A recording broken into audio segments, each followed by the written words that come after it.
Hello everyone, welcome to this quick revision video of essay 500 audit evidence। देखो, हम सबको पता है essay 315, 330 के बाद जो essay 500 की सीरीज शुरू होती है उसमें सबसे पहला वाला जो essay है 500, even though easy, a bit lengthy, but a most important essay है 500 की सीरीज में से। क्यों? इसके अंदर बहुत सारे ऐसे पॉइंट्स आते हैं जो आसान तो है बट पॉइंट्स आते हैं जो एग्जाम में पूछे जाते हैं, राइट? सो ऐसे 500 की सीरीज ऑडिट एविडेंस की जो है उसको रिवाइज करना बहुत ज्यादा जरूरी है। सो यहां पे मैं लेके आया हूं तुम्हारे लिए एक क्विक रिवीजन वीडियो, जहां इसी छोटे से वीडियो के अंदर, नॉट सो छोटा सा बट फिर भी एक छोटे से वीडियो के अंदर अपने पूरा ऐसे 500 क्या कर देंगे, डिटेल के अंदर पूरा रिवाइज कर देंगे, ठीक है? So even if you are watching it for the first time, let me tell you, even though you are watching it for the first time, don't worry, पूरा समझ में आ जाएगा, ठीक है? सबसे पहले अपने शुरुआत कर रहे हैं ऐसे 500 ऑडिट एविडेंस की, जहां से 500 की सीरीज शुरू होती है वहां पे एग्जीक्यूशन स्टेज शुरू हो जाता है ऑडिट का, ठीक है? तो पहली चीज ऑडिटर के लिए जो रहती है that is about sufficient appropriate audit evidence, जिसके बेसिस पे वो कंक्लूजन फॉर्म करें एंड कंक्लूजन के बेसिस पे ओपिनियन। याद रखना, ये सीक्वेंस याद रखना, तो तुम्हें डेफिनेशन और बहुत सारे पॉइंट्स जो है वो कवर हो जाएंगे। कभी भी सफिशिएंट अप्रोप्रिएट ऑडिट एविडेंस के बेसिस पे हम कंक्लूजन फॉर्म करते हैं और कंक्लूजन्स के बेसिस पे हम ओपिनियन फॉर्म करते हैं। That is the definition of audit evidence. Audit evidence is nothing but information used by auditor in arriving at conclusion on which the auditor's opinion is based। ठीक है, आज मेरे पास purchase के, sales के, कोई expense के ट्रांजैक्शंस हो गए, राइट? इन सब के एविडेंस आएंगे तो मैं उन सब के बारे में क्या फॉर्म कर पाऊंगा, कंक्लूजन फॉर्म कर पाऊंगा कि परचेज प्रोसीजर प्रॉपर है कि नहीं, सेल्स का प्रोसीजर, सेल्स की जो डेटा है वो प्रॉपर है कि नहीं, फिक्स एसेट का डेटा प्रॉपर है कि नहीं, इन्वेंट्री का डेटा प्रॉपर है कि नहीं, ये सब कंक्लूजन फॉर्म कर पाऊंगा। और ये सारे कंक्लूजन को ध्यान में रखते हुए एक फाइनल नतीजे पे पहुंचूंगा। That is the opinion that I'll give, either an unmodified opinion or a modified opinion. So information used by evidence के बिना कभी भी तुम opinion तक नहीं पहुंच सकते, right? So evidence का definition दे दिया, information used by auditor in arriving at conclusion on which auditor's opinion is based। अच्छा, audit evidence का क्या देकर रखा हुआ है? Audit evidence includes, अब evidence दो जगहों से ले सकते हैं, या तो information contained in accounting records, ठीक है, अंडरलाइंग द फाइनेंशियल स्टेटमेंट, या फिर information obtain from other sources. Sir इसके अंदर क्या क्या चीजें आ जाएगी? Information content in accounting records के अंदर आ जाएंगे तुम्हारे बुक्स ऑफ अकाउंट्स, सारी सब्सिडियरी बुक्स आ गई, अच्छा इनवॉइसेस आ गए, तुम्हारे कोई भी कॉन्ट्रैक्ट्स आ गए, कोई रेंट अग्रीमेंट बना, कुछ ये आ गया, कोई लेजर अकाउंट बन गई, कोई ट्रायल बैलेंस बन गया, ठीक है? कोई even if there is an audit trail that will come under the information content in accounting records. मतलब ऐसी कोई भी चीज जिससे या तो खुद वो बुक्स ऑफ अकाउंट्स है या जिसकी मदद से हम बुक्स ऑफ अकाउंट्स बनाते हैं, that is considered as an audit evidence, that is information contained in accounting records। अच्छा, इसके अलावा के सोर्सेस से भी information obtained from other sources में क्या क्या आ जाएंगे? जैसे फॉर एग्जांपल तुम्हारा इंटरनल कंट्रोल सिस्टम का मैनुअल हो गया, जिससे तुम्हें इंफॉर्मेशन मिलती है अबाउट इंटरनल कंट्रोल सिस्टम। अच्छा, मिनट्स ऑफ मीटिंग हो गया, कोई एक्सटर्नल कंफर्मेशन हो गया। मतलब ऐसी चीजें जो तुम्हारे लिए एविडेंस बनती है पर इसकी वजह से अकाउंट्स से कोई लेना देना इसका नहीं है, है ना? You do not prepare books of accounts based on these information, right? तो तुम इंटरनल कंट्रोल मैनुअल का एग्जांपल ले सकते हो, मिनट्स ऑफ मीटिंग का एग्जांपल ले सकते हो, या फिर तुम एक्सटर्नल कंफर्मेशंस का एग्जांपल ले सकते हो, ऐसे 505 वाले, राइट? अच्छा, नाउ जैसा आपने देखा ऑडिट एविडेंस कैसा होना चाहिए, सफिशिएंट एंड अप्रोप्रिएट होना चाहिए। सफिशिएंसी का मतलब क्या होता है, अप्रोप्रिएटनेस का मतलब क्या होता है? Sufficiency refers to the quantity of audit evidence. Sufficiency का मतलब क्या? क्वांटिटी ऑफ ऑडिट एविडेंस, कि सर हमारे पास इनफ ऑडिट एविडेंस होना चाहिए ताकि हम उनके बेसिस पे क्या कर सके, प्रूव कर सके कि यही कंक्लूजन है या यही हमने जो ओपिनियन दिया वो सही है, right? So sufficiency is affected by a lot of factors, जैसे for example auditors assessment of risk of material misstatement.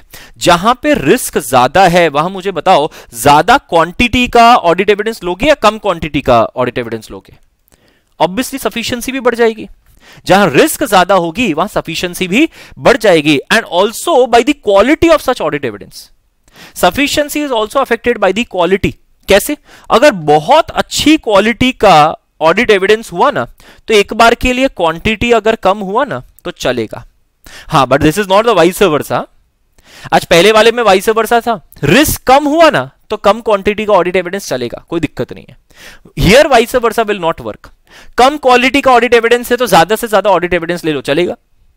मैं तो बोलता हूं तुम्हारे पास 5 ओरिजिनल वाउचर नहीं है, सबकी डुप्लीकेट वाउचर, ये सब फोटोकॉपीज है तुम्हारे पास।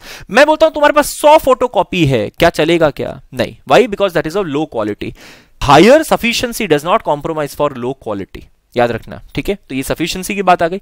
Appropriateness is the measure of the quality of audit evidence. जहां पे सफिशिएंसी क्वांटिटी है तो अप्रोप्रिएटनेस क्वालिटी है। क्वालिटी के दो फीचर होते हैं, एक रेलेवेंस और एक रिलायबिलिटी, ठीक है। क्वालिटी के दो फीचर, एक रेलेवेंस, रिलायबिलिटी। रेलेवेंस का मतलब क्या होता है, let us talk about relevance. Relevance मतलब कि ये एविडेंस जो है, ठीक है, just a second, this evidence has a logical connection with the audit procedure performed by the auditor, right? relevance का मतलब होता है एविडेंस का ऑडिट प्रोसीजर के साथ एक लॉजिकल कनेक्शन होना चाहिए। जैसे फॉर एग्जांपल, आज अगर मैं क्या बोलते, फिक्स एसेट यानी प्रॉपर्टी प्लांट एंड इक्विपमेंट का अगर मैं ऑडिट कर रहा हूं, तो फिक्स एसेट के इनवॉइसेस मेरे लिए एक रेलेवेंट एविडेंस बनेंगे, राइट? वो मेरे लिए एक रेलेवेंट एविडेंस बनेंगे। Relevance is also based upon the audit procedure performed, ठीक है। आज मैं ओवर स्टेटमेंट चेक कर रहा हूं ना, तो मैं रजिस्टर हाथ में रखूंगा because that will be relevant. पर आज मैं अंडर स्टेटमेंट चेक कर रहा हूं ना, तो मैं किसी चीज का रजिस्टर हाथ में रख के क्या करूंगा यार, अंडर स्टेटमेंट कम रिकॉर्ड हुआ है, रजिस्टर हाथ में रख के क्या करोगे, that register is not a relevant evidence for checking for under statement, okay. अच्छा, reliability, it was also reliability. अच्छा, रिलायबिलिटी का मतलब क्या होता है कि the information is reliable, it comes from a reliable source and is of a reliable nature. For example, usually external evidence is more reliable than the internal evidence. समझे कि नहीं समझे? तो दैट इज मोर रिलायबल। अच्छा, usually documentary evidence is more reliable than oral evidence, nature of documentation पे depend करता है, right? तो ये सब रिलायबिलिटी की बात आती है। Done, perfect. चलिए, तो ये सफिशिएंसी और appropriateness. Now, auditors duties when an information to be used as audit evidence, ठीक है। ऑडिटर की ड्यूटी क्या है? अब इंफॉर्मेशन अगर मैं यूज कर रहा हूं ऑडिट एविडेंस में, मेरे को दो चीजें या तो देखनी है, either this information is prepared using the work of management expert और this information is produced by the entity. आज एक बात समझो यहाँ पे, हाँ, मैं इसका पहले बेस क्रिएट कर देता हूं तुम्हारे लिए, इन केस तुमने नहीं पढ़ा कभी। आज मेरे को एक बात बताओ, बैलेंस शीट पीएनएल जब भी बनती है, इसके अंदर जितनी चीजें हैं, ये सब किसने बनाई होगी? मतलब सर मैनेजमेंट ने बनाई होगी, एंटिटी ने क्रिएट करी होगी, राइट? पर इसमें कुछ चीजें होती है जो एंटिटी खुद क्रिएट नहीं करती, उसके लिए वो किसी एक्सपर्ट को एम्प्लॉय करती है। जैसे for example, fair valuation of a financial instrument. आज अगर मेरे को valuation of a financial instrument करना है, या fair value of a fixed asset यानी प्रॉपर्टी प्लांट एंड इक्विपमेंट निकालना है, या फिर कोई प्रोविजन कैलकुलेट करना है मेरे को, राइट? तो उसके लिए मैं किसको बुलाता हूं? किसी एक्सपर्ट को बुलाता हूं, किसी रजिस्टर्ड वैल्यूअर को बुलाता हूं फेयर वैल्यू निकालने के लिए, रिवैल्यूएशन करने के लिए, या फिर मैं किसी एक्चुअरियल वैल्यूअर को निकालता हूं for calculation of a complex provision. ऐसे कह रहे, ये इंफॉर्मेशन कौन जनरेट करता है? मैनेजमेंट का एक एक्सपर्ट, है ना। मैनेजमेंट इन कामों के लिए जिस एक्सपर्ट को अपॉइंट करते हैं उसे कहते हैं मैनेजमेंट एक्सपर्ट, उसे कह दिया हमने मैनेजमेंट एक्सपर्ट। तो अब ये इंफॉर्मेशन हमारे पास दो जगहों से आ सकती है, या तो एंटिटी ने खुद ने प्रोड्यूस करी, देखो बाकी सारी इंफॉर्मेशन जो है एंटिटी खुद प्रोड्यूस करती है, पर कुछ इंफॉर्मेशन जैसे ये फेयर वैल्यू, प्रोविजन और ये बात आ जाती है ना, ये इंफॉर्मेशन जो है वो ऑडिटर क्या बोलते हैं, कहां ऑडिटर को कहां से मिलेगी? मैनेजमेंट के एक्सपर्ट से। अब मेरे को एक बात बताओ, क्या मैनेजमेंट के एक्सपर्ट के काम पे हम ब्लाइंडली ऐसे ही रिलाई करेंगे क्या?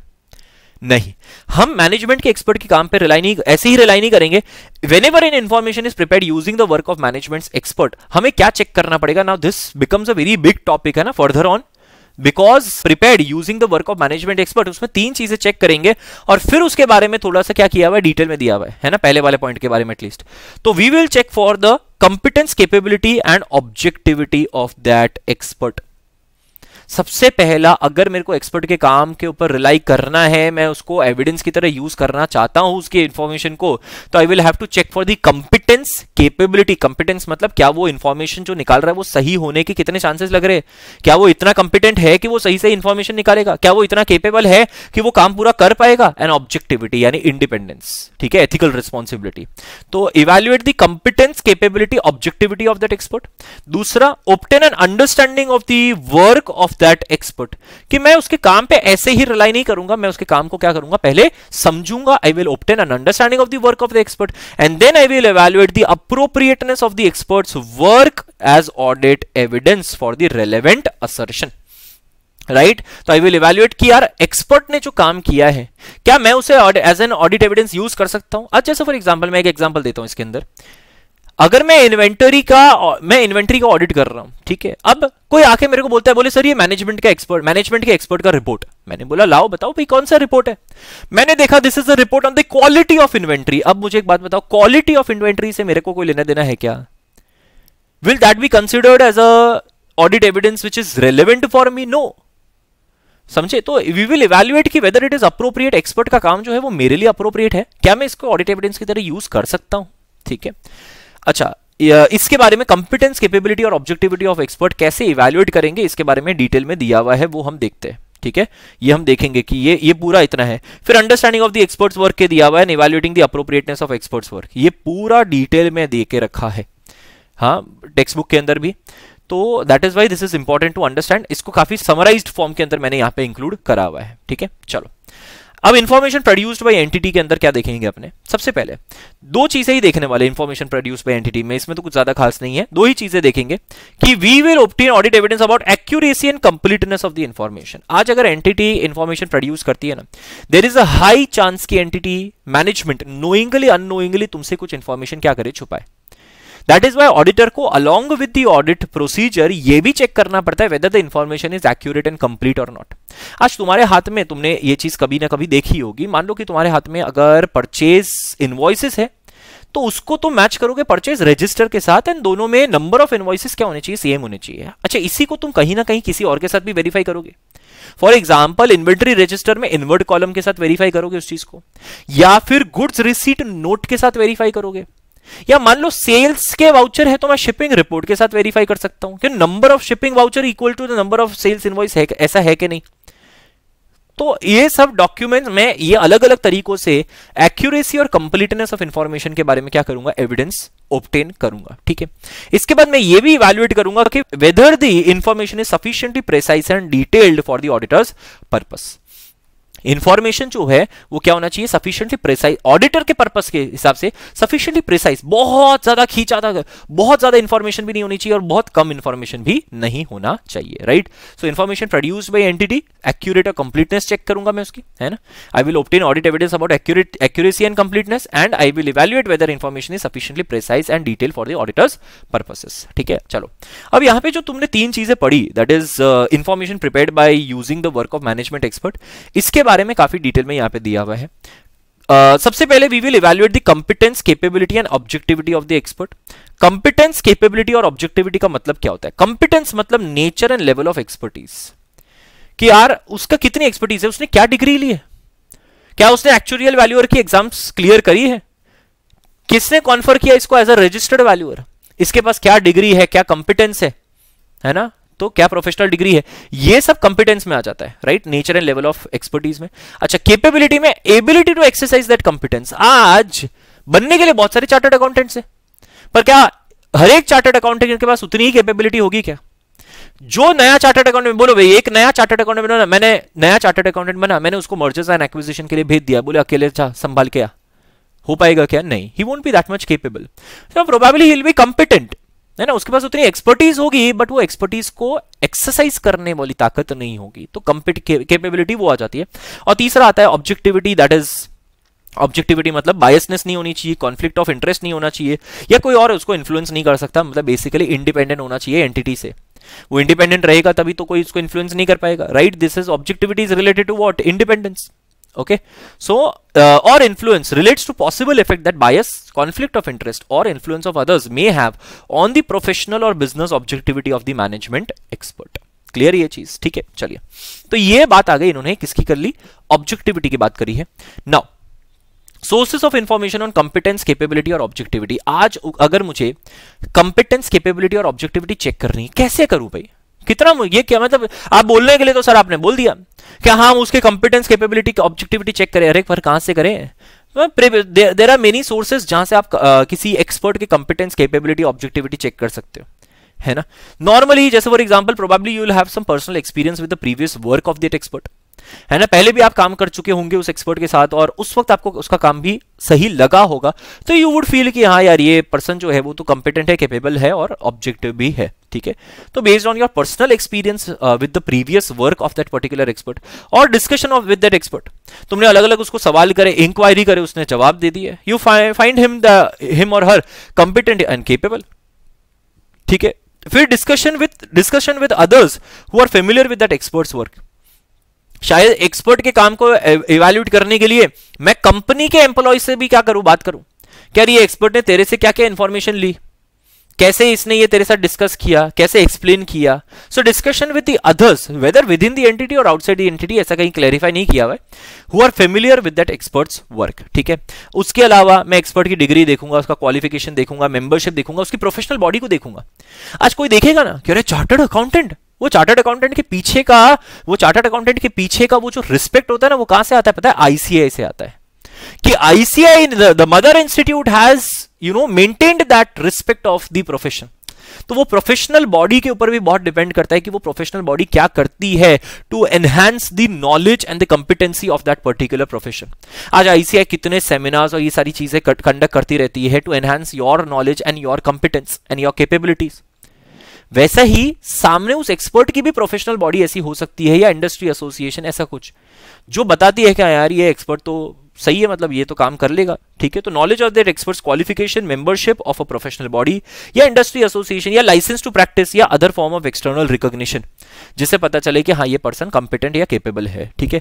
और उसके अलावा कोई भी पब्लिश्ड पेपर या बुक्स और रिटन बाय दैट एक्सपर्ट, और कभी कभार तो यार बेसिकली नाम से भी पता चल जाता है, और आजकल तो यार गूगल रिव्यूज है उससे भी पता चल जाता है कंपिटेंस कैपेबिलिटी के बारे में। एंड ऑब्जेक्टिविटी तो तुम्हें अलग अलग इंक्वायरीज करके पता करना पड़ेगा, ठीक है। So these are the sources of information of competence, capability and objectivity. अच्छा, एक बार ये चेक कर लिया, उसके बाद you will understand the experts work. अब अंडरस्टैंड द एक्सपर्ट्स वर्क में सुनो, ऐसा नहीं है कि तुम्हें सारी चीजें समझ में आएगा, बट एटलीस्ट तुम कोशिश कर सकते हो। क्या कोशिश कर सकते हैं सर, हम क्या समझेंगे, हम ये देखेंगे उसने इंफॉर्मेशन कहां से ली, क्या ये इंफॉर्मेशन उसने जहां से ली वो रिलायबल सोर्स ऑफ इंफॉर्मेशन है कि नहीं है, क्या उसने किसी मतलब ये जो कैलकुलेशन करने में या ये जो असेसमेंट करने में या ये जो रिपोर्ट बनाने में क्या किसी प्रोफेशनल स्टैंडर्ड्स को फॉलो किया है। जैसे फॉर एग्जांपल एक चार्टर्ड अकाउंटेंट ऐसे फॉलो करता है रिपोर्ट बनाने के लिए, स्टैंडर्ड ऑन ऑडिटिंग फॉलो करता है, राइट। सेक्रेटेरियल ऑडिट के खुद के स्टैंडर्ड्स होते हैं, है ना, कंपनी सेक्रेटरी फॉलो करते। वैसे ही कोई अगर प्रोफेशनल, रेगुलेटरी या लीगल स्टैंडर्ड्स होते हो ना, तो हम उसके काम पे क्या कर सकते हैं, भरोसा कर सकते हैं कि अच्छा इन स्टैंडर्ड्स के हिसाब से अगर इसने काम किया हो तो अच्छा ही काम किया होगा। आज हमने अगर ऐसे के हिसाब से काम किया, स्टैंडर्ड ऑडिटिंग के हिसाब से काम किया, तो लोगों को क्या लगेगा कि हाँ यार इसने काम अच्छे से किया, because he has conducted his audit in accordance with the SAs. Apart from that I can also understand, I can try to understand the assumptions taken, है ना, वाइल प्रिपेयरिंग द इंफॉर्मेशन। अब ये अजम्पशंस रीजनेबल है कि नहीं वो देखूंगा, methods उसने क्या क्या यूज करे, क्यों ये मेथड यूज करे, एटसेट्रा, ठीक है। तो ये कुछ इंफॉर्मेशन मैं क्या कर सकता हूं, चेक कर सकता हूं। I can check for understanding the expert's work. It may include area of specialty within the field of expertise. को अपने अंडरस्टैंड कर सकते हैं कि यार with in the field of expertise ये पर्सन की स्पेशलिटी क्या है, हाँ, और इसने क्या चीज एनालाइज करी है। तो area of speciality with in the field of expertise, पहले तो समझो कि यार किसके बारे में है यार, क्या कोई फाइनेंशियल इंस्ट्रूमेंट के बारे में है या कोई इन्वेस्टिगेटर हो सकता है फ्रॉड के लिए, ठीक है, वो भी एक एक्सपर्ट हो सकता है। एक्चुरियल वैल्यूअर है किसके लिए, तो एरिया ऑफ स्पेशलिटी पहले पता करो। उसके अलावा सर ये काम करने के लिए कोई प्रोफेशनल या अदर स्टैंडर्ड्स या रेगुलेटरी लीगल रिक्वायरमेंट फॉलो करने पड़ते हैं। इफ यस तो प्रोबेबली काम जो है वो अच्छा ही होगा। अगर मान लो कि किसी के ऊपर पेनल्टी प्रोविजन लगे हुए कि अगर तुमने काम अच्छे से नहीं किया तो तुम्हारे ऊपर पेनल्टी लगेगी, तो क्या लगेगा अपने को कि यार अच्छा है यार लीगल रेगुलेटरी रिक्वायरमेंट है कि काम तो इसको इसके स्टैंडर्ड के हिसाब से करना ही पड़ेगा, नहीं तो पेनल्टी लग जाएगी इसके ऊपर, तो काम इसने इसके हिसाब से ही किया होगा। अच्छा, फिर अपने अंडरस्टैंड करेंगे कि what are the assumptions and method used, है ना, general acceptability with in the expert's field, जितना अपने को समझ में आए, appropriateness for the financial reporting purpose, ठीक है, जितना अपने को समझ में आए उतना अपने समझेंगे। And then we will try to understand the nature of internal and external data और information the auditors expert uses, not auditors expert, management expert, ठीक है। ऑडिटर्स एक्सपर्ट होगा तो फिर तो अलग पर्सन हो जाएगा, राइट, वो अपने बाद में पढ़ेंगे। बट यस, नेचर ऑफ वो SA600 की सीरीज में, nature of internal and external data और information that the management expert uses. जैसे मैंने कहा, डेटा कौन सा यूज कर रहा है, प्राइमरी डेटा है, सेकेंडरी डेटा है, कहां से आया, सोर्स ऑफ डेटा क्या है, नेचर ऑफ डेटा क्या है, तो वो चीजें मैं समझूंगा। डेटा बहुत मैटर करता है कि किस डेटा से वो इस कंक्लूजन तक पहुंचा है ना, वो डेटा बहुत मैटर करता है। क्योंकि एक बार के लिए अगर प्रोसेसिंग में थोड़ा ऊपर नीचे हुआ ना, तो रिजल्ट थोड़ा ऊपर नीचे होगा। इनपुट गलत होगा ना, तो आउटपुट गलत होने ही वाला है। ठीक है। And last, we will evaluate the appropriateness of the expert's work. Evaluate the appropriateness of the expert's work में क्या आता है? हाँ, क्या चेक करेंगे? We will check the relevance and reasonableness of that expert's finding or conclusion. आज उसने जो चीजें निकाली, उसने जो रिपोर्ट के अंदर लिखे, उसमें से कौन से पॉइंट्स मेरे लिए रेलेवेंट है? जरूरी नहीं है उसने जितनी चीजें लिखी वो मेरे लिए रेलेवेंट है। वो ऑपरेशनल व्यू पॉइंट से भी हो सकता है, फाइनेंशियल रिपोर्टिंग व्यू पॉइंट से भी हो सकता है, compliance with regulations, laws and regulation के व्यू पॉइंट से भी हो सकता है, मार्केटिंग व्यू पॉइंट से भी हो सकता है, कहीं से भी हो सकता है। आज अपने को यही चेक करना है, the relevance and reasonableness of the expert's finding and conclusion. Then we will check the consistency with other audit evidence. आज एक्सपर्ट का जो काम है, जैसे फॉर एग्जांपल एक्सपर्ट ने निकाला भाई फेयर वैल्यू ऑफ लैंड, ठीक है। अब मेरे पास कोई और दूसरा ऑडिट एविडेंस है जो बताता है, जो मेरे पास दूसरा ऑडिट एविडेंस है जो फेयर वैल्यू ऑफ लैंड के बारे में थोड़ा बहुत या फेयर वैल्यू ऑफ लैंड के रिगार्डिंग, जैसे फॉर एग्जांपल कोई एडजॉइनिंग कोई लैंड है उसकी वैल्यू निकाल दी, फिर रीजनेबलनेस टेस्ट किया मैंने थोड़ा बहुत, ठीक है। तो मैं उन एविडेंस के साथ क्या कर सकता हूं, उसकी कंसिस्टेंसी चेक कर सकता हूं, ठीक है। तो ये भी एक बात आ सकती है। अच्छा, मैनेजमेंट से भी जो इंफॉर्मेशन एक्सपर्ट ने यूज करी है या जो अजम्पशन एक्सपर्ट ने यूज करी है, मैं उसको इंक्वायर कर सकता हूं विद द मैनेजमेंट, ये भी हो सकता है। अच्छा, ये भी देखूंगा कि एक्सपर्ट के काम को whether they have been appropriately reflected in the financial statement और प्रॉपर डिस्क्लोजर दिया है कि नहीं।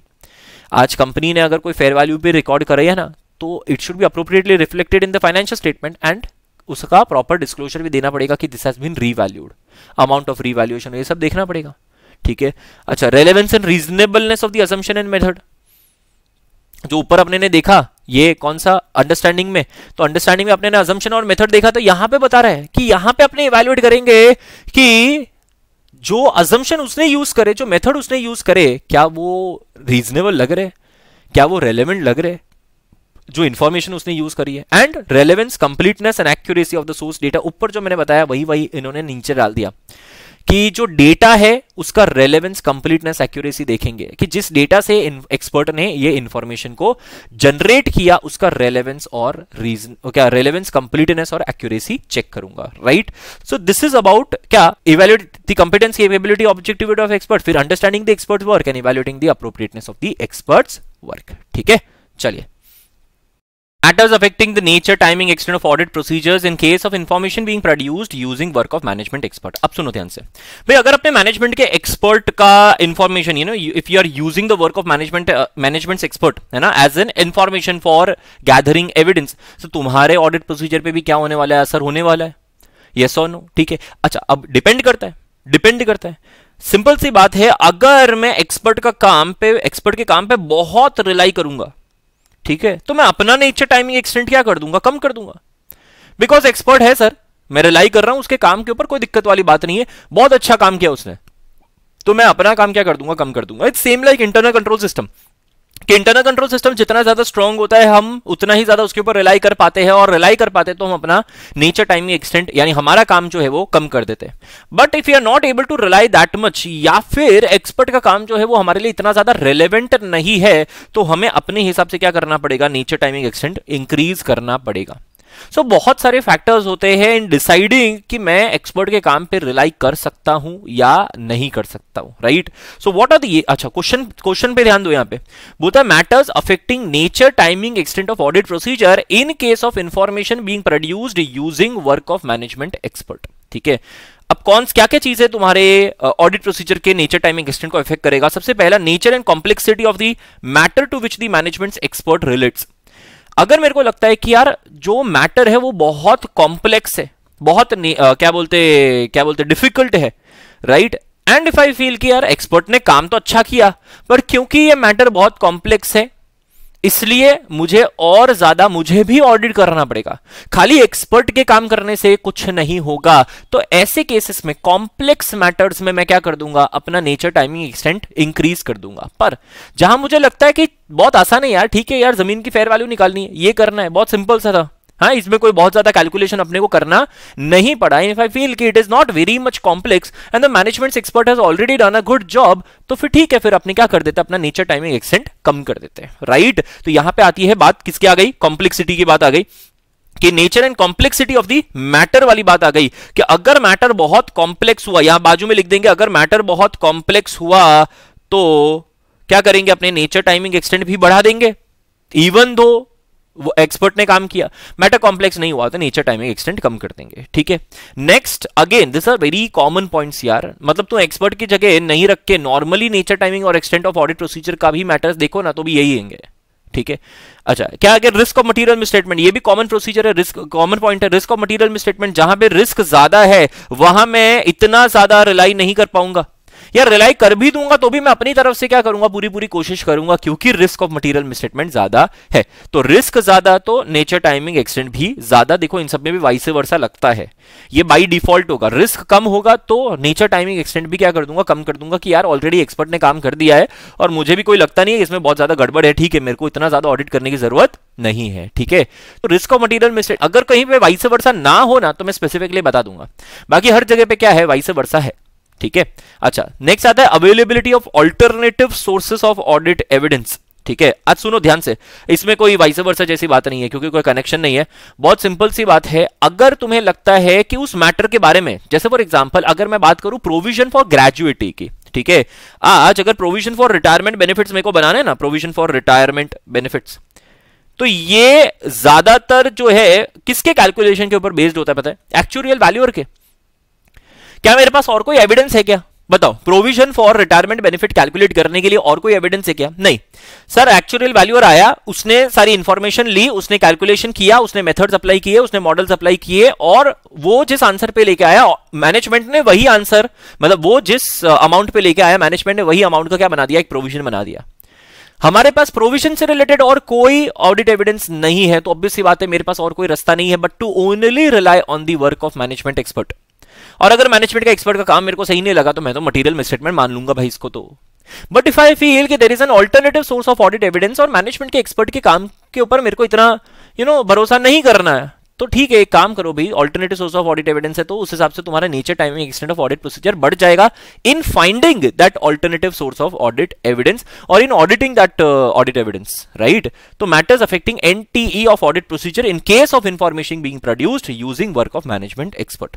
Fourth one, nature, scope and objectives of the management experts work. Obviously कि यार मैनेजमेंट एक्सपर्ट के काम पे डिपेंड करता है मेरा nature timing and extent of audit procedure.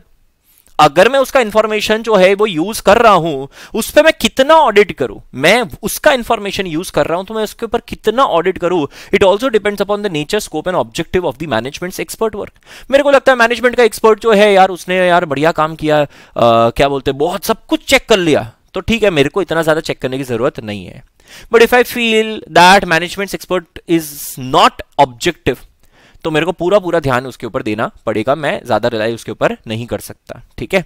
Fifth one, whether the management expert is employed by the entity और is a party engaged by it to provide relevant services. बहुत simple सी बात है, देखो मैनेजमेंट का एक्सपर्ट कभी भी employ होता है ना, अगर वो एम्प्लॉय होता है कंपनी का तो एक लेवल ऑफ बायसनेस आई जाती है ना, वो एक लेवल ऑफ बायसनेस आई जाती है, वो ऑब्जेक्टिव नहीं रहेगा इतना, तो मैं उसके काम पे इतना भरोसा नहीं करूंगा, मैं और भी ऑडिट एविडेंस ढूंढने की कोशिश करूंगा। पर if the expert is not employed by the company, खाली वो फ्रीलांसर है या जिसको एक प्रोफेशनल बेसिस पे हमने हायर किया हुआ है, प्रोफेशनल बेसिस पे हायर किया मतलब it's a party engage by it to by the company to provide relevant services, ऐसे केसेस में आई विल फील कि चलो ठीक है यार, क्या बोलते हैं, एक सेपरेट इंडिपेंडेंट पर्सन है, वो ऑब्जेक्टिव रहेगा, राइट। तो जैसा मैंने कहा, एम्प्लॉय अगर होता है तो वो इतना ऑब्जेक्टिव नहीं रहता, ठीक है। पर अगर इंडिविजुअल पर्सन है, हाँ प्रोफेशनल है कोई, ठीक है, तो वो पर्सन क्या रहेगा, ऑब्जेक्टिव रहेगा। क्लियर ये चीज, ठीक है। Sixth one, the extent to which management can exercise control और influence over the work of management expert.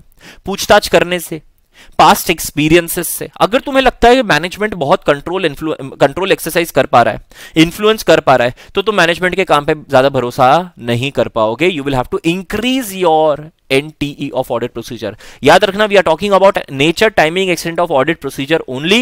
The thing is कि nature, timing और extent of audit procedure depends upon how much I can rely on the expert's work. ठीक है, तो वो रिलायंस के ultimately वो रिलायंस के ऊपर चला ही जाता है कि वेदर आई कैन रिलाई और नॉट रिलाई। ठीक है, बोलो यहाँ पे क्या आ गया, नेचर, स्कोप एंड ऑब्जेक्टिव और एक्सपर्ट्स वर्क आ गया, एम्प्लॉई है या party engaged by it to provide relevant service आ गया, या how much management can exercise control और influence over the work of the managements expert.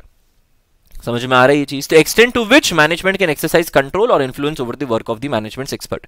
Seventh point आ जाता है, whether the management expert is subject to technical performance standard और other professional और industry requirement. क्या मैनेजमेंट, अच्छा ये ऊपर भी पढ़ा था अपने ने, हाँ ऊपर भी पढ़ा था कि यार अपने को उसकी कंपिटेंसी के बारे में पता चलता है, अपने को कैपेबिलिटी के बारे में पता चलता है।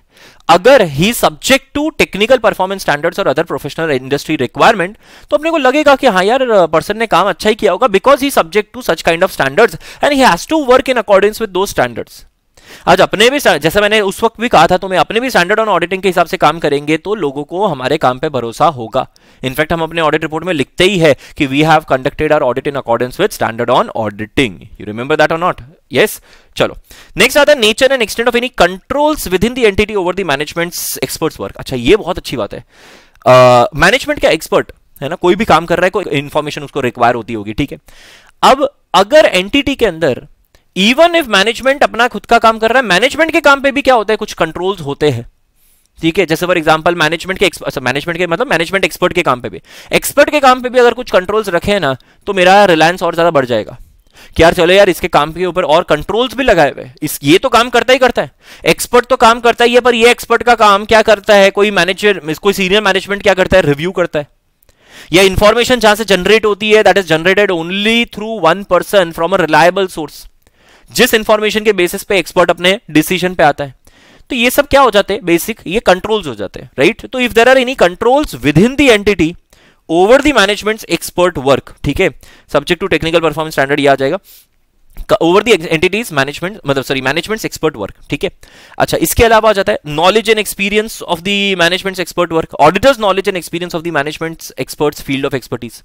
मतलब अगर क्या बोलते हैं, अगर ऑडिटर को लगता है कि यार ये जो काम कर रहा है ना मेरे को भी थोड़ा बहुत समझ में आता है, होता है बहुत सी बार होता है कि ऑडिटर को भी काफी सारा नॉलेज होगा, काफी सारा एक्सपीरियंस होगा with regards to fair valuation, with regards to financial instruments, with regards, देखो एक चार्टर्ड अकाउंटेंट हर कुछ कर सकता है। Over a period of time तुम जितना जितना ऑडिट करते जाओगे you will come across various new things, और जिसका नॉलेज और एक्सपीरियंस तुम्हें होता रहेगा। Now based on your experience तुम्हें ऐसा लगेगा यार पिछली कंपनी में जब मैं ये कैलकुलेट कर रहा था तब जब एक्सपर्ट ने कैलकुलेट किया था उस वक्त मैंने ये देखा था, वो यहां पे क्यों नहीं दिख रहा मुझे। तो lot of times even though this is not our category, है ना, पर हमें ड्यूरिंग द ऑडिट हमने इतने ऑडिट कर लिए होते हैं कि वी गेट दैट नॉलेज और एक्सपीरियंस कि यार जो मैटर मैनेजमेंट का एक्सपर्ट डील कर रहा है उसका नॉलेज और एक्सपीरियंस हमें मिल जाता है। अगर उसका नॉलेज और एक्सपीरियंस हमें मिल जाता है तो obviously it is going to affect the nature, timing, extent of audit procedure, right. And last जो है रिलायंस की, अगर वापस अगेन बात करें अपने कि auditors previous experience of the work of the expert, अगर मेरे को लगता है कि प्रीवियस एक्सपीरियंस से एक्सपर्ट, मेरे प्रीवियस एक्सपीरियंस से भी मैंने इस एक्सपर्ट का काम देखा हुआ है, काम इसलिए बहुत अच्छा करता है एटसेट्रा एटसेट्रा, तो मैं अपना nature, timing, extent of audit procedure क्या कर दूंगा, कम कर दूंगा, राइट। तो 10 पॉइंट यहां पे देखे रखे हुए which are the matters affecting NTE of audit procedure in case information being produced using the work of management expert, ठीक है। चलिए अब आगे बढ़ते हैं। Auditors duties in case of inconsistency in और doubts over reliability of audit evidence. बहुत simple है, बहुत सिंपल है। ऑडिटर को जब भी लगता है कि there is an inconsistency in the audit evidence, what is inconsistency, दोनों समझा देता हूं मैं पहले। इनकंसिस्टेंसी का मतलब होता है कि सर एक ऑडिट एविडेंस दूसरे ऑडिट एविडेंस के साथ क्या कर रहा है, कॉन्ट्राडिक्ट कर रहा है, एक इंफॉर्मेशन दूसरे इंफॉर्मेशन के साथ कॉन्ट्राडिक्ट कर रहा है। मैनेजमेंट से इंक्वायरी करी वो कुछ और बोल रहा है, डॉक्यूमेंट्री एविडेंस कुछ और बोल रहे हैं। सो एक एविडेंस दूसरे एविडेंस से कॉन्ट्राडिक्ट करता है तो that is known as inconsistency. या फिर if I have a doubt over the reliability of audit evidence, doubt over reliability of audit evidence मतलब जिस सोर्स से ये ऑडिट एविडेंस मिला है ना मेरे को उसके ऊपर बिल्कुल भरोसा नहीं है, या जिस सोर्स से ये ऑडिट एविडेंस मिला, मेरे को लगता है कि यार इसने कुछ मैनिपुलेशन किया होगा अपने खुद के पर्सनल मतलब के लिए, या जिस सोर्स से मेरे को ये एविडेंस मिला है ऑलरेडी मेरे को पता चल चुका है कि इसने मेरे को कहीं ना कहीं झूठ बोला है। अब अगर उसका झूठ पकड़ा गया, जैसे फॉर एग्जांपल मैनेजमेंट तुम्हें बहुत सारा एविडेंस देती है, यस और नो, उसमें से एक एविडेंस का तुम्हें पता चाहिए, एक बहुत बड़े एविडेंस का तुम्हें पता चल गया कि मैनेजमेंट ने तुमसे क्या किया, झूठ बोला, फेक किया मैनेजमेंट ने। अब तुम्हें मैनेजमेंट की इंटीग्रिटी पे क्या होने लग जाएगा, शक होने लग जाएगा। और अगर मैनेजमेंट की इंटीग्रिटी पे शक होने लग गया तो तुम्हें सारे एविडेंस के रिलायबिलिटी पे शक होने लग जाएगा कि जितने एविडेंस मैनेजमेंट ने मुझे प्रोवाइड करे हैं वो सब भी तो गलत हो सकते हैं। ये तो एक झूठ पकड़ा गया, यस और नो, एक झूठ पकड़ा गया, बाकी सारे एविडेंस भी तो क्या हो सकते हैं, गलत हो सकते हैं। समझे? तो बात यहां पे आ जाती है कि if there is a doubt over reliability of audit evidence या इनकंसिस्टेंसी है, कुछ नहीं, सिंपल है, हम अपने फर्दर ऑडिट प्रोसीजर को क्या कर देंगे, मॉडिफाई कर देंगे, कुछ नए ऑडिट प्रोसीजर करेंगे, कुछ एडिशंस करेंगे because of the matters that have arouse. ठीक है, बस इतना ही पॉइंट है, ये इतना ही पॉइंट है। ठीक है, तो मेन यहां पे अपने हाईलाइट कर देंगे, auditor shall determine the modification और addition required in audit procedure so as to resolve the matter that arise due to the following reason। क्या रीजन? या तो audit evidence obtained from one source is inconsistent with obtained from another, ये आ गया, हाँ, तो वो inconsistency आ गई। और दूसरा, auditor is doubt over reliability of information to be used as audit evidence under the circumstances, auditor shall also consider the effect of matter if any on other aspect of the audit. कि अगर मेरे को reliability of information पे doubt होने लग रहा है तो मेरे को ऑडिट के अदर एस्पेक्ट पे भी क्या होने लगेगा, ऑडिट के अदर एस्पेक्ट पे भी इफेक्ट होने लगेगा, कि मेरे को किसी चीज पे भरोसा नहीं होगा, मेरे को मैनेजमेंट की इंटीग्रिटी पे क्या होने लग जाएगा, शक होने लग जाएगा, if I have doubt over reliability of information. इन दोनों केसेस में I only have to determine the modifications और additions required in the audit procedure. ठीक है, चलिए अब यहां पे audit procedure for obtaining audit evidence एक बार देख लेते हैं। ठीक है, प्रीटी श्योर ये तुम लोगों को प्रोसीजर पता होगा। ठीक है, फिर भी मैं तुम्हें चार्ट के थ्रू बता देता हूं। मेनली ऑडिट प्रोसीजर्स जो होते हैं ना वो दो तरह के होते हैं, ये चार्ट के थ्रू ही बता देता हूं सीधा। ऑडिट प्रोसीजर्स दो तरह के होते हैं, एक रैप और एक फैप। यस और नो? हाँ, याद आ रहा है कि नहीं? रिस्क असेसमेंट प्रोसीजर ये हम देखते हैं ऐसे 315 के अंदर। कहां पे? 315 में। फर्दर ऑडिट प्रोसीजर, ना फर्दर ऑडिट प्रोसीजर मैं पूरा एक्सप्लेन कर रहा हूं, यहां से पूरा चार्ट बना रहा हूं। ठीक है, ऑडिट प्रोसीजर दो तरह के हो गए, रिस्क असेसमेंट प्रोसीजर और further audit procedure. Further audit procedure is again divided into two parts. ठीक है, दो पार्ट में ये अगेन डिवाइड किया जाएगा। क्या? सबसे पहला टेस्ट ऑफ कंट्रोल आता है और दूसरा आता है हमारा सब्सटेंसिव प्रोसीजर। यस, ठीक है, substantive procedure. Why do you perform test of control? To check operating effectiveness। ये सब ऐसे 330 में आया हुआ है, हाँ, ये सारी चीजें ऐसे 330 में आई हुई ऑडिट प्रोसीजर की। To check operating effectiveness of internal control system you perform test of control. अच्छा, सब्सटेंसिव प्रोसीजर अगेन दो पार्ट के होते हैं, एक substantive analytical procedure also known as SAP analytical procedure, sorry या, और दूसरा टेस्ट ऑफ डिटेल्स। ठीक है, टेस्ट ऑफ डिटेल्स। अच्छा, टेस्ट ऑफ डिटेल्स अगेन दो पार्ट के होते हैं, test of transaction and test of ending balances also known as vouching and verification है। तो ये हम दो हमारे दो चलता रहता है। क्लियर है? ये these are the audit procedure. Risk assessment procedure ऐसे 315 के हिसाब से, जहां पे तुम रिस्क का पता लगाते हो कि कितना रिस्क है, कितना ज्यादा रिस्क है, कितना कम रिस्क है, एक्सेट्रा। फर्दर ऑडिट प्रोसीजर जहां तुम रिस्क असेसमेंट प्रोसीजर के बेसिस पे अब फर्दर डिसाइड करते हो कि क्या बोलते हैं आगे और ऑडिट प्रोसीजर क्या करना है। ये एविडेंस कलेक्ट करने के लिए टेस्ट ऑफ कंट्रोल और सब्सटेंसिव प्रोसीजर करते हो। टेस्ट ऑफ कंट्रोल से तुम कंट्रोल के बारे में एविडेंस कलेक्ट करते हो, सब्सटेंसिव प्रोसीजर से तुम बाकी सब एविडेंस कलेक्ट करते हो। ठीक है, वाउचर्स, वेरिफिकेशन सबका। ठीक है, जो ट्रांजैक्शंस है, इवेंट्स है, उनके बारे में। ठीक है, अच्छा, सब्सटेंसिव प्रोसीजर में दो part, analytical procedure, test of detail. Analytical procedure, you guys know what is analytical procedure. ठीक है, comparison of two sets of data, उसमें ratio analysis, trend analysis, reasonableness test, बहुत सारे आ जाते हैं। टेस्ट ऑफ डिटेल्स आ जाती है which is vouching and verification, जो यस तुम लोग करते हो, दैट इज आर्टिकल्स, है ना, फर्स्ट ईयर सेकेंड ईयर तुम जिसमें भी हो। चलिए, तो audit procedures for obtaining audit evidence में further audit procedure it comprises of test of control and substantive procedure consist of test of details and substantive analytical procedure. ठीक है, चलिए नेक्स्ट अपने टॉपिक पे जा रहे हैं, which is methods to obtain audit evidence. बहुत सिंपल, बहुत ही ज्यादा सिंपल टॉपिक हमारा, methods to obtain audit evidence. ठीक है, देखो methods to obtain audit evidence कितने हैं? 7 तरीके से हम ऑडिट एविडेंस क्या करते हैं, कलेक्ट करते हैं, 7 तरीकों से। मैं एक्सप्लेन कर देता हूं एक एक को ब्रीफ में, फिर एक बार खाली रीड कर लेंगे। OICAIRR, ये छोटा आर खाली एक RRR के लिए लगाया हुआ है। ठीक है, OICAIRR is the abbreviation for the 7 different audit techniques. ये methods है to obtain audit evidences. O stands for observation, I stands for inspection, C stands for external confirmation. ठीक है, A confirmation, A stands for analytical procedure, I stands for inquiry, and RR stands for recalculation and reperformance.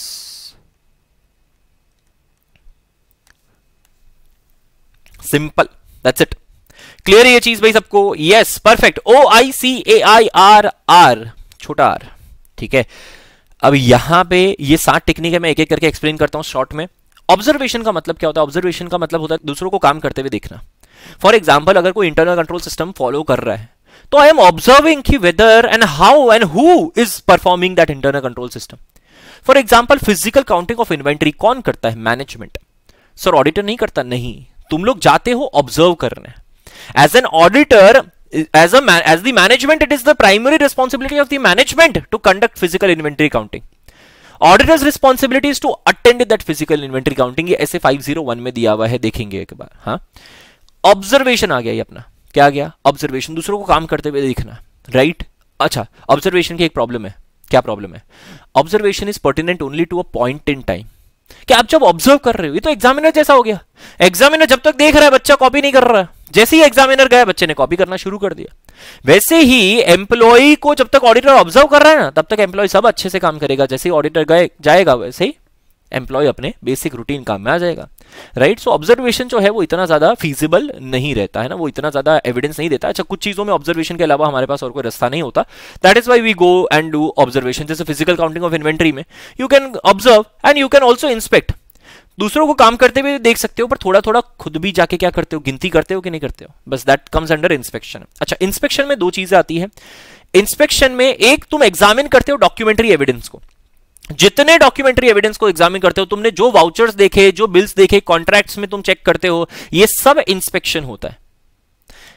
तो examination of documentary evidences and इसके अलावा physical examination of asset also comes under inspection. So as you know, तुम लोगों ने ज्यादातर अपने articleship के अंदर क्या किया होगा? इंस्पेक्शन ही किया होगा।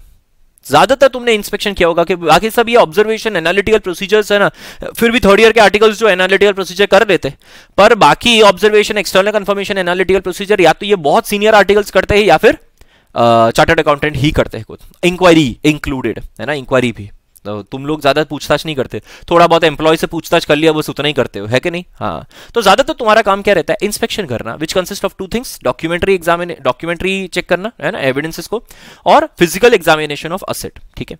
अच्छा, एक्सटर्नल कंफर्मेशन, यू नो, ऐसे 505 के हिसाब से एक्सटर्नल कंफर्मेशन कि अपने डेटर्स, क्रेडिटर्स जो थर्ड पार्टी है उनसे क्या लेते हैं? कंफर्मेशन लेते हैं। That is known as an external confirmation. ठीक है। एनालिटिकल प्रोसीजर भी तुम्हें पता है, comparison between 2 sets of data having a plausible relationship. 2 sets of data जिनका आपस में एक समझ में आए वैसा रिश्ता है, प्लॉजिबल रिलेशनशिप है। ठीक है। To find out the variances, to find out the differences और areas which the auditor was unaware of. ठीक है। मैं बता दूं, एनालिटिकल प्रोसीजर हम हर स्टेज पे करते हैं, प्लानिंग में भी, एग्जीक्यूशन में भी और रिपोर्टिंग के टाइम पे भी। ठीक है। अच्छा, inquiry, inquiry is one of the most common technique. कोई भी प्रोसीजर करो, मैं तो बोलता हूं तुम रिस्क असेसमेंट प्रोसीजर करो, तुम फर्दर ऑडिट प्रोसीजर करो, तुम कुछ भी करो, उससे पहले तुम्हें क्या करनी पड़ेगी? इंक्वायरी करनी पड़ेगी। इंक्वायरी मतलब asking questions to knowledgeable people having knowledge about the particular matter, right? That is known as what? Inquiry. तो ये इंक्वायरी की बात आ गई। अच्छा, रिकैलकुलेशन, रीपरफॉर्मेंस का मतलब क्या होता है? What do you mean by recalculation and reperformance? Recalculation मतलब कंपनी ने जो ऑलरेडी कैलकुलेट कर दिया, हम फिर से क्या कर रहे हैं? कैलकुलेट कर रहे हैं, राइट? खाली अपनी तसल्ली के लिए। और जैसे फॉर एग्जांपल डिप्रिसिएशन का कैलकुलेशन रिकैलकुलेट कर दिया, इंटरेस्ट का कैलकुलेशन रिकैलकुलेट कर दिया। ठीक है। अच्छा, दूसरा आता है रीपरफॉर्मेंस। रीपरफॉर्मेंस का मतलब क्या, जो प्रोसीजर ऑलरेडी कंपनी ने कर दिया मैं वो प्रोसीजर वापस परफॉर्म कर रहा हूं, नाम से पता चल रहा है। तो जैसे फॉर एग्जांपल कोई तरह का रिकंसिलिएशन करना, मान लो मैंने बीआरएस बना, कंपनी ने ऑलरेडी बीआरएस बना दिया, मैंने अपनी तरफ से फिर से बीआरएस बना दिया, रीपरफॉर्मेंस हो गया। कंपनी ने शिपिंग लॉक को सेल्स रजिस्टर के साथ रिकंसाइल कर दिया, मैंने भी कर दिया, रीपरफॉर्मेंस। उससे मैं ये देखूंगा मेरा जो रिजल्ट आता है वो कंपनी के रिजल्ट के साथ मैच करता है या नहीं, समझे। तो रिकैलकुलेशन रिपरफॉर्मेंस दोनों का मेन मकसद यही रहता है, राइट। सो यहां पे मैंने तुम्हें 7 तरह के ऑडिट टेक्निक्स बताए, OICAIRR, ठीक है। बस वही चीज यहां पे लिखी हुई है, just read it once. Inspection देखो क्या लिखा हुआ है, इंस्पेक्शन इन्वॉल्व्स एग्जामिनिंग रिकॉर्ड्स और डॉक्यूमेंट्स वेदर इंटरनल और एक्सटर्नल, कोई भी हो, इंटरनल डॉक्यूमेंट हो या एक्सटर्नल डॉक्यूमेंट हो, इन पेपर फॉर्म या इलेक्ट्रॉनिक फॉर्म और अदर मीडिया। मतलब बेसिकली बात कर दी इसने, inspection involves examining records of document और physical examination of an asset, examining records और डॉक्यूमेंट्स और physical examination of an asset, ठीक है। नेक्स्ट आता है ऑब्जर्वेशन। भाई ऑब्जर्वेशन मतलब क्या, लुकिंग एट अ प्रोसेस और procedure being performed by others, ठीक है। ये भी मैंने बता दिया, दूसरों को काम करते हुए देखना। For example auditor's observation of inventory counting by the entity's personnel, ठीक है। एक्सटर्नल कंफर्मेशन का मतलब क्या होता है, external confirmation represents audit evidence obtained by auditor as a direct written response to the auditor from a third party, paper form, electronic form, किसी में भी direct written response to the auditor from a third party. जहां external confirmation में auditor सीधा third party से पूछता है, third party सीधा ऑडिटर को जवाब देती है, बीच में मैनेजमेंट आता नहीं है। ऑब्वियसली मैनेजमेंट से परमिशन लेनी पड़ती है, पर कम्युनिकेशन के बीच में मैनेजमेंट आता नहीं है, ठीक है। अच्छा, रिकैलकुलेशन का मतलब क्या होता है, checking mathematical accuracy of documents और records. Recalculation can be performed manually और इलेक्ट्रॉनिकली। बहुत सारे रिकैलकुलेशन तुम लोग एक्सेल शीट में ही करते हो, आजकल मैन्युअली कोई नहीं करता, ठीक है।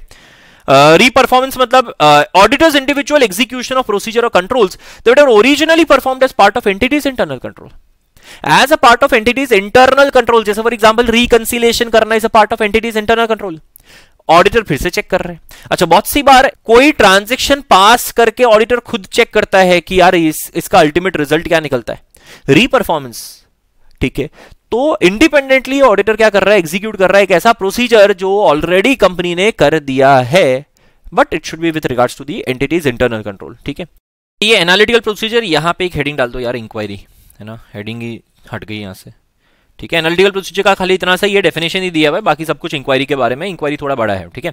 अब सुनना, एनालिटिकल प्रोसीजर सिंपल से ऐसे 520 वैसे भी आता ही है तुम्हें, ठीक है। तो analytical procedure consist of evaluation of financial information made by study of relationship among both financial non financial data, जहां पे कंपैरिजन होता है between two sets of data having a plausible relationship. अब वो यार फाइनेंशियल डेटा भी हो सकता है, जैसे फाइनेंशियल और फाइनेंशियल के बीच में अपने ने कंपैरिजन किया, मान लो नेट प्रॉफिट और सेल्स के बीच में कंपैरिजन करना, रेशियो एनालिसिस निकालना, इज व्हाट फाइनेंशियल। पर अगर जैसे फॉर एग्जांपल अगर मैं square footage of the shop और सेल्स का कंपैरिजन कर रहा हूं, तो क्या होता है, ये फाइनेंशियल और नॉन फाइनेंशियल डेटा के बीच में कंपैरिजन कर रहा हूं। So it can be financial and non financial data also, and it can be financial data also, जिनके बीच में मैं रिलेशनशिप स्टडी कर रहा हूं और इवैल्यूएट कर रहा हूं फाइनेंशियल इंफॉर्मेशन को। एनालिटिकल प्रोसीजर से जो भी वेरिएंसेस निकलते हैं, जो प्रॉब्लम्स निकलते हैं, वो मुझे पता चलते हैं। देयर आर सर्टेन एरियाज जो शायद मुझे पहले पता भी नहीं थे, एंड वो चीजें भी मेरे को एनालिटिकल प्रोसीजर से पता चलती है, ठीक है। नेक्स्ट चलो भाई, इंक्वायरी। इंक्वायरी में ये 1 2 3 4 और 5 पॉइंट्स देके रखे हुए। सबसे पहले इंक्वायरी का डेफिनेशन देगा कि inquiry consist of seeking information of knowledgeable person both financial non financial with in the entity और आउटसाइड द एंटिटी लिखा हुआ है, बट टेक्निकली ये गलत है, ठीक है। क्योंकि आउटसाइड द एंटिटी तुम इंक्वायरी जो है वो इंक्वायरी होता है usually with in the entity वाले होते हैं। आउटसाइड दी एंटिटी इंक्वायरी कर रहे हो तो वो तो यार एक तरीके से एक्सटर्नल कंफर्मेशन हो गया, तुम किसी से कंफर्मेशन ले रहे हो तो, right. So inquiry consist of seeking information of knowledgeable person both financial या non financial throughout the audit. ये इंक्वायरी क्या करता रहता है, ये रेंज करता रहता है, it is used extensively throughout the audit in addition to other audit procedure. क्या लिखा हुआ है, in addition to other audit procedure. क्यों, क्योंकि inquiry alone will never provide you with sufficient appropriate audit evidence. You have to perform observation और inspection और reperformance या कोई प्रोसीजर साथ में इसके करना ही पड़ेगा। खाली इंक्वायरी करने से, पूछताछ करने से you will never get sufficient appropriate audit evidence, ठीक है। अच्छा, इंक्वायरी जो है वो फॉर्मल रिटन इंक्वायरी भी हो सकता है, इनफॉर्मल ओरल इंक्वायरी भी हो सकता है, कोई भी केस हो सकता है, बट ओरल इंक्वायरी में auditor may consider it necessary to obtain written representation as per ऐसे 580 है ना। 580 के हिसाब से रिटर्न रिप्रेजेंटेशन, मान लो किसी की तुमने ओरल इंक्वायरी करी कि यार ऑडिटर पूछ रहा है मैनेजमेंट को कि मैनेजमेंट तूने मुझे सारी इंफॉर्मेशन प्रोवाइड कर दी, है ना, सारा डॉक्यूमेंट दे दिया, मैनेजमेंट बोला हाँ हाँ, तो मान लोगे तुम? नहीं, you will have to take a written representation with regards to fulfilment of managements responsibility. Okay, तो you might have to take written representation also, ये भी एक केस आ जाता है। अच्छा, फोर्थ आ जाता है कि evaluating responses to inquiry is an integral part of the inquiry process. आज मैंने खाली पूछा तुमसे कि यार मैनेजमेंट कंपनी में कितने एम्प्लॉइज है, ओके, किसकी क्या रिस्पॉन्सिबिलिटी है, ओके, अच्छा क्या कितना सेल्स के ट्रांजेक्शन हुए, कौन से प्रोडक्ट्स में डील करते हो, मैं इतनी सारी अगर इंक्वायरी कर रहा हूं, खाली जो जवाब देगा बस सुन लूंगा कि I will also have to evaluate. एक सवाल मेरा, जैसे फॉर एग्जांपल मैंने कोई एक क्वेश्चन पूछा, उससे मेरे को जो आंसर आ रहा है वो किसी और दूसरे आंसर के साथ क्या होना चाहिए, कॉन्ट्राडिक्ट नहीं करना चाहिए। I will have to evaluate कि मैनेजमेंट एक्चुअली मीन क्या कर रहा है, मैनेजमेंट एक्चुअली कहना क्या चाहता है।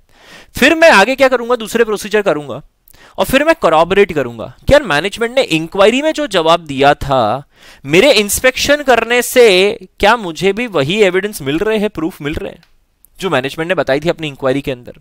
But for that you will have to evaluate the response to the inquiry. खाली रिस्पॉन्स सुनने से नहीं होगा, इवैल्यूएट करना पड़ेगा कि मैनेजमेंट क्या कह रहा है, किसके बारे में क्या कह रहा है, डेटा कलेक्ट करना पड़ेगा। इंक्वायरी करने से डेटा कलेक्ट करना पड़ेगा, है ना। कैसे वो सीआईडी के अंदर पूछताछ करते हैं और उसके बाद बैठ के सोचते हैं, बोले अब क्या करें, तो इसने ये जवाब दिया था पर ये तो ये कह रहा था। मैंने इंक्वायरी बहुत सारे लोगों से करी और बहुत सारे लोगों का जवाब अब मैं बैठ के क्या करूंगा, इवैल्यूएट करूंगा। ठीक है, नाउ ये काफी इंपॉर्टेंट पॉइंट है 5वें नंबर का। Responses to inquiry may provide auditor with information not previously possessed और विद corroborative ऑडिट एविडेंस। मतलब क्या, अगर मैं इंक्वायरी का रिस्पॉन्स कर रहा हूं, देखो अब ये बहुत इंपॉर्टेंट है, सुनना ध्यान से। आज मैं इंक्वायरी अगर करता हूं तो मेरे पास दो तरीके होते हैं, या तो मैंने पहले इंक्वायरी करी फिर मैंने इंस्पेक्शन किया, हाँ अज्यूमिंग मैं इंस्पेक्शन कर रहा हूं उसके बाद, तो ठीक है, कुछ भी कर सकता हूं प्रोसीजर। तो इंक्वायरी करने से क्या होगा, मेरे को जो इंफॉर्मेशन नहीं पता थी वो मैं पहले पता करी, मेरे को इसके बारे में जानकारी थी नहीं, मैंने पहले पता करी और फिर मैंने इंस्पेक्शन किया। या ऐसा भी हो सकता है कि मैंने पहले इंस्पेक्शन कर दिया और फिर मैंने इंक्वायरी करी। क्यों? इंस्पेक्शन करने से मैंने डॉक्यूमेंट सारे चेक कर लिए, मेरे को पता चल चुका है अब, है ना। अब मैं वही चीज को corroborate करने के लिए, मतलब प्रूव करने के लिए कि जो मैंने इंफॉर्मेशन ढूंढी विथ रिगार्ड्स टू इंस्पेक्शन, क्या वही इंफॉर्मेशन मैनेजमेंट भी कहना चाहता है। जो मैं ऑलरेडी चीज चेक कर चुका हूं, ऑलरेडी चीजें चेक कर चुका हूं, पर खाली कंफर्म करने के लिए कि मैनेजमेंट का भी यही मानना है, तो खाली corroborate करने के लिए, प्रूव करने के लिए मैं इंक्वायरी करूं। तो ऐसा हो सकता है कि आप इंक्वायरी पहले करो ताकि आपको इंफॉर्मेशन मिले।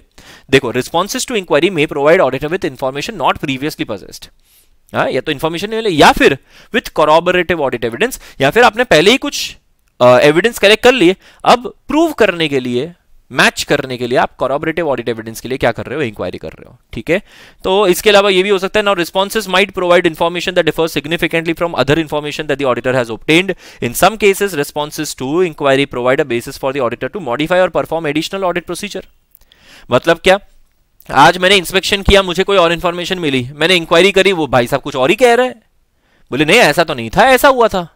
अब अगर ये दोनों क्या हो रहे हैं, मैच नहीं हो रहे, तो I will have to modify और perform audit procedure because inconsistency आ गई। नहीं यार, बात तो वही है, इंस्पेक्शन से मुझे जो एविडेंस मिला, इंक्वायरी से जो मुझे रिस्पॉन्स मिला, response to inquiry can be used as an evidence, not sufficient appropriate audit evidence. Sufficient नहीं माना जाएगा पर एविडेंस की तरह यूज तो कर सकते हो ना यार। पर तुम बात यही चल रही है कि इंस्पेक्शन और इंक्वायरी के बीच में अगर कॉन्ट्रडिक्शन आ रही है, कॉन्ट्रडिक्शन आया, तो what I will do is I will modify inconsistency. क्या पढ़ा था अपने ने, मॉडिफाई और परफॉर्म एडिशनल ऑडिट प्रोसीजर। ठीक है, ये बात आ जाती है, बस सिंपल सा पॉइंट था। चलिए, next is assessing the reliability of audit evidence.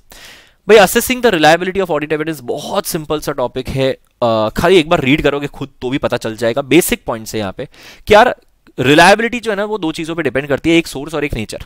Source मतलब इंफॉर्मेशन आई कहां से, कौन से सोर्स से आई है, किसी एक्सटर्नल सोर्स से आई है, इंडिपेंडेंट सोर्स से आई है ना तो ज्यादा रिलायबल होगा, कंपनी से आई है ना तो कम रिलायबल होगा। पर कंपनी का इंटरनल कंट्रोल सिस्टम बहुत स्ट्रांग है, बाहर वाले का इंटरनल कंट्रोल सिस्टम इतना स्ट्रांग नहीं है, तो मैं कंपनी पे भरोसा करूं या बाहर वाले पे भरोसा करूं? ऑब्वियसली कंपनी पे भरोसा करूंगा, राइट।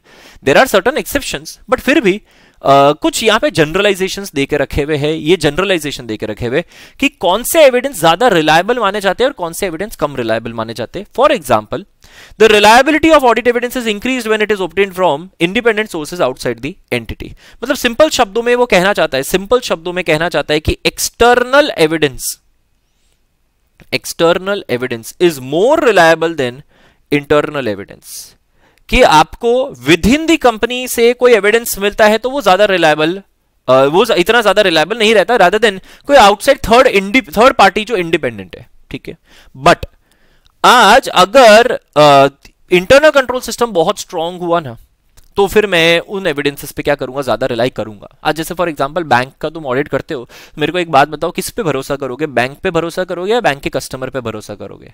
ऑब्वियसली बैंक पे भरोसा करोगे। वाई? बिकॉज तुमने बैंक का इंटरनल कंट्रोल सिस्टम चेक किया है, तुम्हें पता है कि कस्टमर का कोई इंटरनल कंट्रोल सिस्टम नहीं होता, पर बैंक का तो होता है ना, वो इतना स्ट्रांग होता है, तो मैं उसके ऊपर बिल्कुल भरोसा कर सकता हूं। So reliability of audit evidence that is generated internally is increased when the related controls imposed by the entity are effective, ठीक है। इसके अलावा ऑडिट एविडेंस डायरेक्टली अगर ऑब्टेन करते हैं auditor, that is more reliable than obtained indirectly. कितना basic point है यार। Documentary evidence is more reliable than oral evidence, ठीक है। और original documents are more reliable than provided by photocopies और documents which have been film digitised, या पे scan करके भी, बट आजकल तो स्कैन कॉपीज में चलता ही है सीधा, ठीक है। तो this is the reliability of audit evidence की क्या चीज ज्यादा रिलायबल है, क्या चीज नहीं है। इंटरनल कंट्रोल सिस्टम अगर स्ट्रांग हुआ तो इंटरनल एविडेंसेस भी रिलायबल हो सकते हैं। डायरेक्टली ऑब्टेन किया, जैसे एक्सटर्नल कंफर्मेशन मैंने डायरेक्टली ऑब्टेन किया, वो ज्यादा रिलायबल होता है। वाया वाया आया हो ना मैनेजमेंट के थ्रू, तो वो इतना रिलायबल नहीं रहता, ठीक है। बस इसी के साथ साथ अपना ऐसे 500 के जो मेजर टॉपिक्स है ना, वो सब कुछ अपने ने क्या कर दिया, कंप्लीट कर दिए, ठीक है। ये बेसिक टॉपिक्स दिए हुए ऐसे 500 के अंदर, ठीक है। काफी इंपॉर्टेंट ऐसे है, इसके रिगार्डिंग काफी सारी बार क्वेश्चंस आया हुई भी है, ठीक है। तो फोकस करना एंड वापस पढ़ना। Thank you.